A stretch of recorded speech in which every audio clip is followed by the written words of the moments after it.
Why did I do this? Oh man, I ask myself that as well. I warmed up, felt the hip a little bit, but it was okay. It was okay.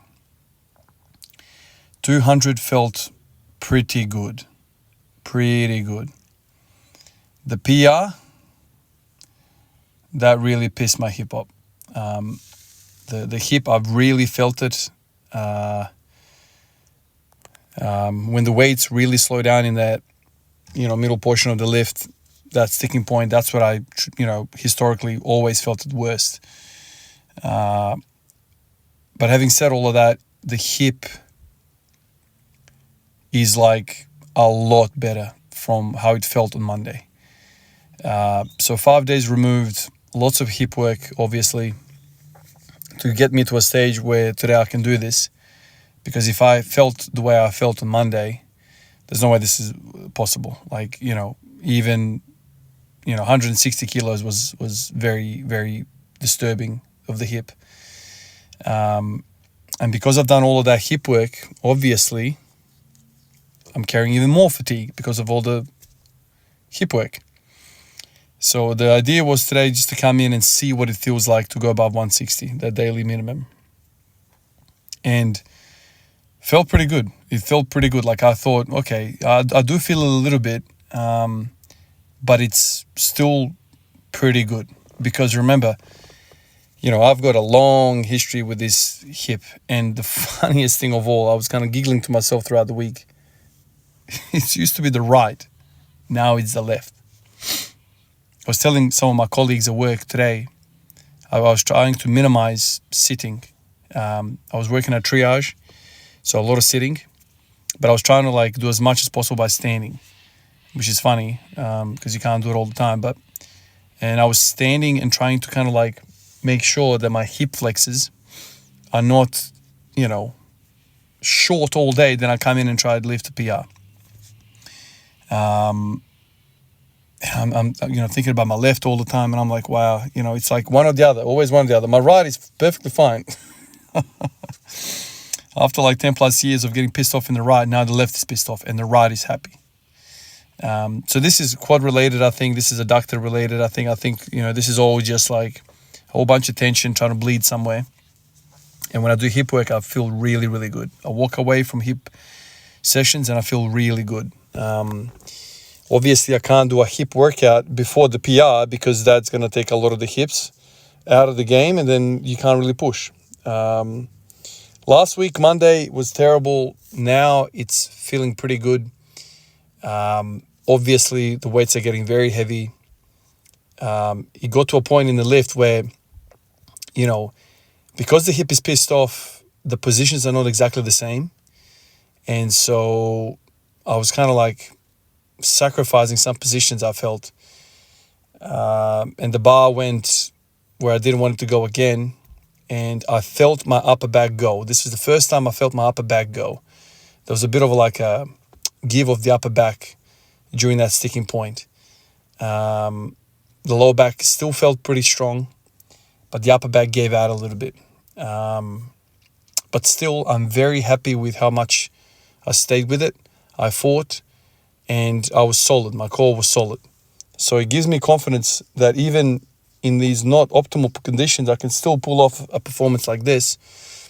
And I'm quite happy with it, but at the same time, I'm kind of annoyed about the whole hip thing. So now the next thought is, what do I do with the following week? How do I play that?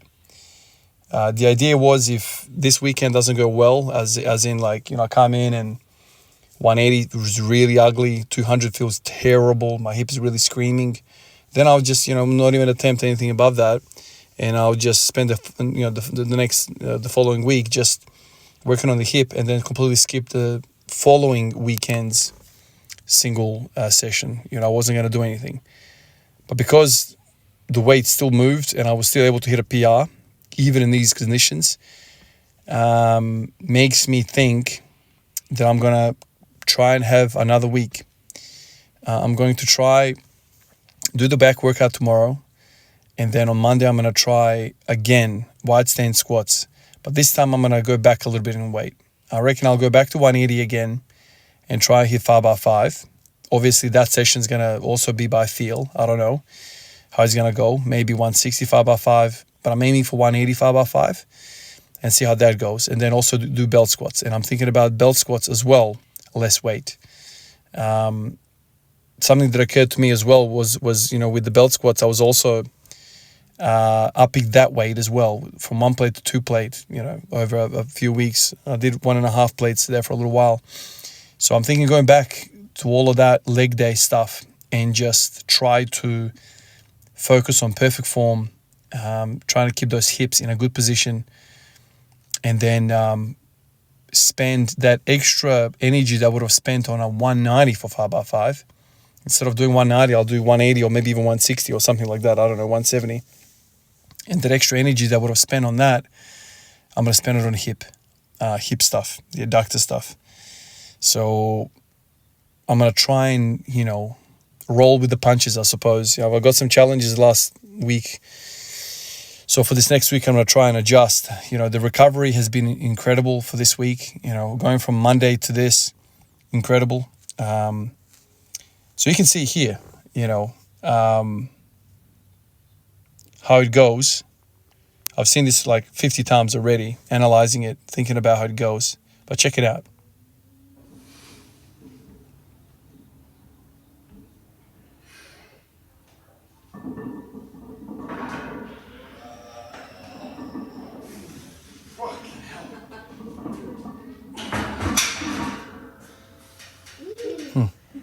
Interesting.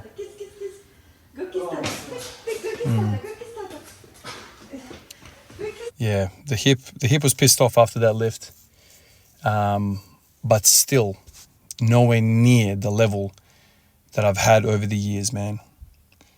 So even all of that's happened in the last week, I've made progress within a week. So I definitely have equipped myself with the knowledge of how to deal with this.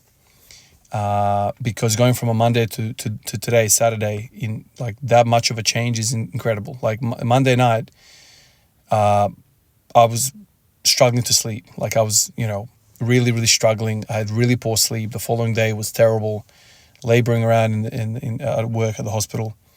And for me to do like 2 or 3 days in a row after that of hip work, to come in today with all that fatigue of the hip and come in and do what I did today, very, very happy.